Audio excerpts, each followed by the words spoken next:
Jack, thank you. It's a big story coming out of Indiana today. Former Subway pitchman Jared Fogle is expected to plead guilty to several child pornography charges. In all, investigators believe 14 minors were involved, and Fogle engaged in sexual acts with at least one of them. Today, he made a brief appearance in court and left with no comment. Well, the case is a reminder of the dangers children face. Authorities here in South Carolina say despite making multiple arrests each year, they have a hard time keeping up with offenders. WIS's Mike DeSuma is in the newsroom to explain why. Mike.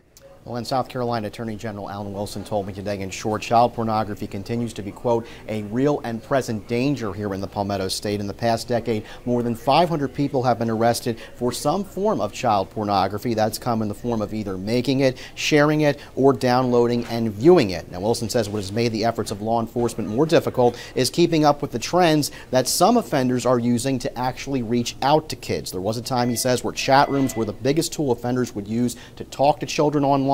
Now he says a world with more social media programs gives them more outlets for communication. Yet he says through all that, authorities are doing everything possible to keep ahead of the danger.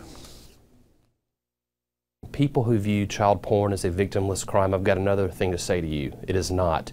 Every time you open up a pornographic photo or video of a child, you have done two things. A, you have re-offended that child, and B, you have helped create the market for that information to continue to be disseminated, distributed, and manufactured.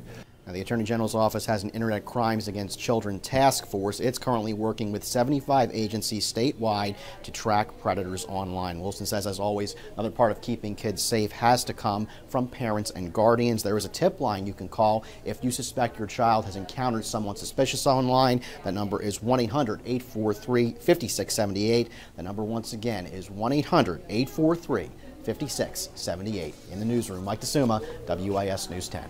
Thank you, Mike. Governor Haley